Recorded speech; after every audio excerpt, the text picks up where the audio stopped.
I've always enjoyed late night walks. There's something about the stillness that makes everything feel simpler. I'm a welder by trade, been doing it for over 40 years now. I live alone on a big farm, just me and my dog Bosley.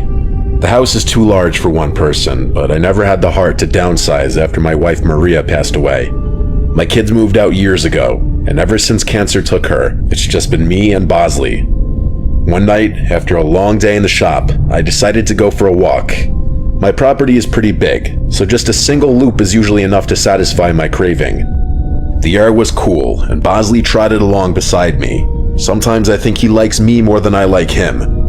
I've walked that loop hundreds of times, but as I was heading back toward the house, something caught my eye.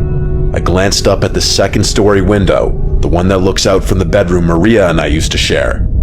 For a split second, I thought I saw something move. I stopped dead in my tracks, staring up at that window. There was no reason anyone should be in there. I hadn't been in that room in years, couldn't bring myself to. I felt my blood start to boil at the thought of some stranger breaking into my house. I wasn't going to stand for that. I rushed inside, my heart racing, and ran upstairs. The room was empty, just like I'd left it. No sign of anything out of place. I looked everywhere imaginable, but found nothing.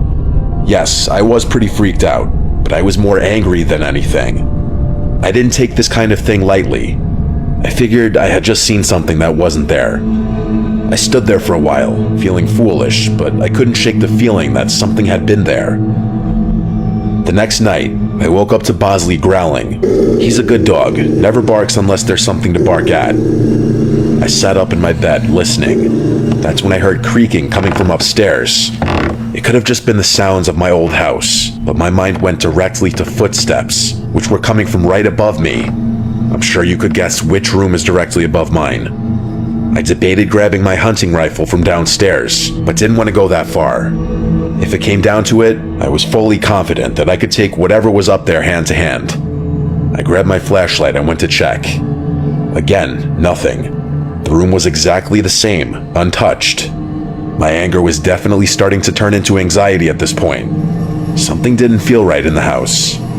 The following night, I came downstairs to find the kitchen lights on. I know I turned them off before bed. I don't leave lights on.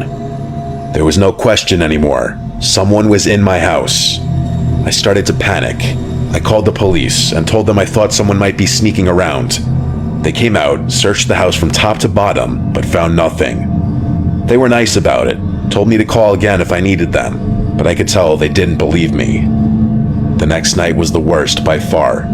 I couldn't sleep, so I decided to go upstairs and check the bedroom again. I don't know why. Maybe I thought it would settle my mind. But when I opened the door, I froze. There were clothes scattered all over the floor. Maria's clothes. I had packed them away after she died. Now they were everywhere. Something like this doesn't just happen randomly. And then I saw her.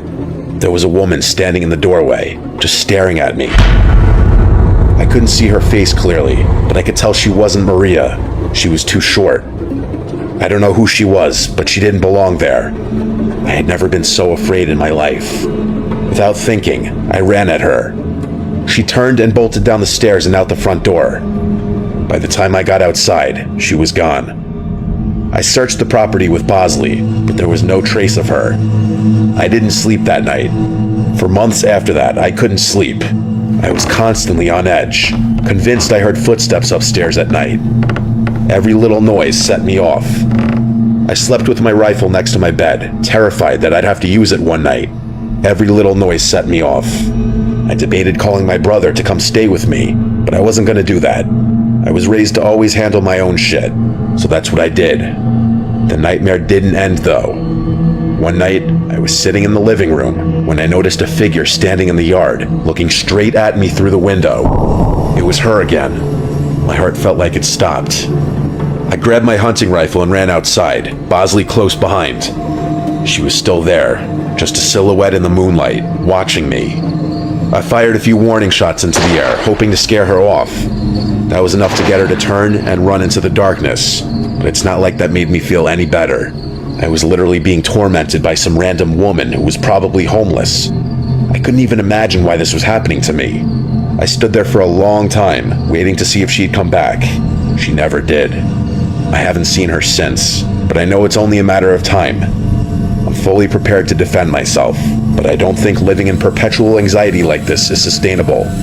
Thank God for Bosley. I have no idea what I'd do without him. I'll send an update if anything happens.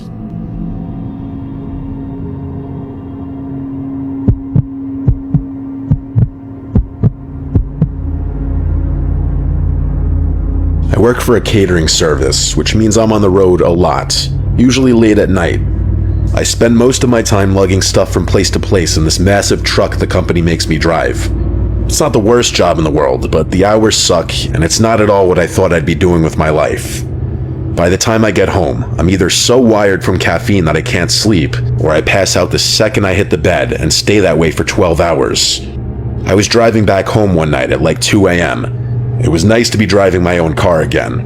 As I was approaching my house, I realized I had probably had one too many Red Bulls and there was no way I'd be able to sleep.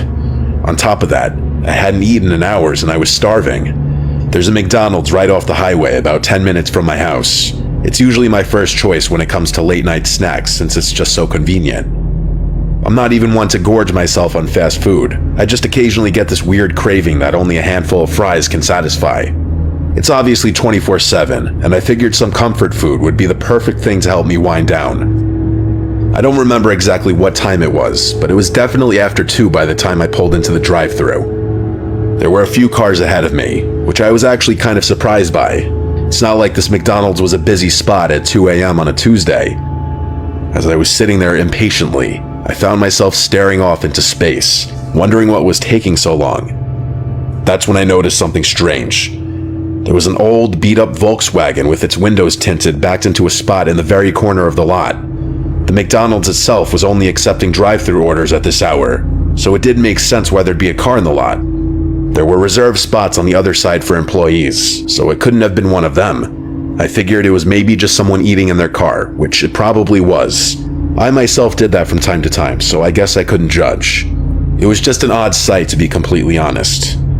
I got my food and started driving away. I didn't want to go home just yet, but I also didn't want to just sit there idling my car. I began racking my brain, trying to think of a good place to scarf down the food. I live in a pretty lush area, so there's honestly a lot of options, but I didn't want to beat around the bush too much considering how late it was.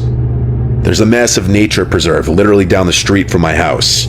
It's situated on a mountain and is essentially just an enormous forest. The kicker is that there's a scenic lookout point at the peak with a view of the city. There's a road that loops around the perimeter of the preserve and will take you right to the peak, which is nice during the day. After the preserve closes though, the road is inaccessible to cars, but still a convenient path to get to the peak without having to walk through any woods. I used to go there with my friends from high school all the time. It was kind of a default spot when we wanted to be outside. We'd hang out, talk, smoke, or just appreciate the view. I actually hadn't been there in a while because I was just so busy working all the time, so I figured going there would deliver a much-needed nostalgia rush. When I got to the preserve parking area, it was completely empty. I say parking area because it wasn't a traditional parking lot with spaces for cars, but rather a big patch of gravel that veered off from one of the roads that ran past the preserve's border. Like I said, the actual preserve was closed, meaning I'd have to walk all the way up to the lookout spot from outside. Before I could even turn off the engine, I saw headlights pulling into the lot. That was unsettling enough on its own. Who else would be here at 2 a.m.? And then I realized what I was looking at. It was that same Volkswagen from the McDonald's parking lot. I was 100% certain of it. I parked a little ways away, and the engine cut off. I felt the unease start to pour in. What were the odds of that happening naturally? Had they followed me? My window was partially rolled down, and as far as I could tell, there was no music coming from that car, or at least none that I could hear. After nothing happened for a good minute or so, my fear started to fade. They were probably doing the same thing I was, out for some fresh air or a smoke. It's a pretty popular spot for that kind of thing, but I was just so weirded out considering how late it was. I couldn't shake the feeling that something was off, even though I concluded that it was just one of those unexplainable coincidences. I sat there for a minute, debating if I should just go home. I didn't want to leave, but I didn't want to be alone either. I picked up my phone and FaceTimed one of my close friends who lived a few minutes away. I told myself that if he didn't pick up, I'd just eat my food in the car and drive home. He was actually awake though, which I was a little surprised by. He said he had been up writing a paper. I convinced him to swing by and hang out for a bit. He was down. He said he'd be there in 10. While I waited, I kept my eyes on the Volkswagen. It still hadn't moved. I tried to shake it off, telling myself I was being paranoid. When Sebastian finally pulled into the lot, I felt a lot better. We both got out of our cars and began walking up the path. Before the parking lot fully receded from view, I shot a glance backwards. The Volkswagen was still there, but I saw all 4 doors open at once. 4 guys stepped out. They just stood there for a few seconds looking at each other. They weren't even talking, just looking around at each other. It was freaky. I nudged Sebastian, who realized what I was looking at. Before they could see us, we continued walking up the path so that the lot was obstructed from view. Alarm bells were going off in my head, but Sebastian didn't seem that concerned. He told me they were probably just going out to smoke. We kept walking, and by the time we got to the top, the city view was enough to take my mind off things. We always sat on this little rock wall that was supposed to keep people from wandering off the edge of the mountain. We sat there, eating and talking like we used to. It was nice. Of course, that nice feeling didn't last very long. We heard the sound of talking and laughter quickly approaching us. We turned around to see 3 guys walking towards us, sharing what looked like a blunt. They were acting friendly enough, which definitely calmed my nerves a little. Instead of finding their own spot, though, they walked right up to us like they wanted to start a conversation. The guy in the blunt was covered in tattoos and had a nose ring. He honestly looked pretty intimidating. He flashed half a smile before asking us if we wanted to smoke. We both said no, and one of the other guys laughed and called us pussies, to which Sebastian scoffed at. My curiosity got the better of me, and I blurted out a question about what they were doing at McDonald's. The guy holding the blunt dropped his smile instantly and narrowed his eyes, like he was caught off guard by my question. His 2 friends did the same, staring at us with cold expressions. They didn't say anything for an uncomfortably long time. That's when I remembered that there had been 4 guys in that car, not 3. One of them was missing. At that point, I was fully prepared to run. I knew Sebastian was thinking the same thing. Finally, the ringleader told us that he worked nights and that he had just gotten off. He pulled his hoodie up to reveal a McDonald's uniform, I think because he knew we wouldn't have believed him otherwise. He then went on to say he came to the spot every day after work to smoke with his friends. While that definitely calmed me down a bit, something about this situation was terribly off. I could tell Sebastian felt the same. We decided it was time to go. As we started walking down the path, Sebastian stopped and pointed into the trees. I followed his gaze and saw the 4th guy, half hidden in the darkness. He was holding something, but I couldn't make out what it was. I felt my heart start racing. The moment he saw us looking, he started moving. That's when we ran. We bolted down the path, glancing back to see him chasing us with the 3 other guys close behind. My heart was pounding so hard I thought it would burst. I could hear their footsteps getting closer, but I didn't look back again. We finally made it to the parking lot, jumped into our cars, and floored it out of there. As I was speeding away, I could see those guys rushing to get in their car. I didn't feel comfortable driving home out of fear that I'd be leading them right to my house. I called Sebastian and told him we should meet back up on his street. We had a decent head start on them, and I don't think we were followed, but I wasn't taking any chances. When Sebastian and I met back up, we were still in shock about what the hell just happened. I don't know if they were trying to rob us or worse. I didn't know what to think. Sebastian showed me his phone and said he had snuck a picture of them while they weren't looking. He sent it to me, but I wasn't sure what to even do with it. I had off the next day, so I convinced Sebastian to come with me back to the McDonald's so we could at least report the employee. The next day, we approached a guy on the younger side in hopes that he'd listen to us. We showed him the picture and told him what happened, and his eyes widened. He told us something literally out of a horror movie. Apparently, that guy's girlfriend had also worked at that same McDonald's and had dumped him a few months ago. He didn't take it well and would harass her while she was working and stalk her after her shifts. He obviously got fired, but that didn't help. The police were involved shortly after, and there was a restraining order put in place. Apparently, he had been violating that restraining order because he was camping out in the parking lot. Sebastian and I were horrified. I have no idea why he'd decide to follow me, but it was clear that he was unhinged. I'm praying that the police catch him camping out in the parking lot, because then he'll actually be screwed. I just hope he doesn't recognize my car anywhere. It's only been a week, but I haven't been back to that McDonald's or the preserves since. Hopefully the police are able to do something, but that's out of my control.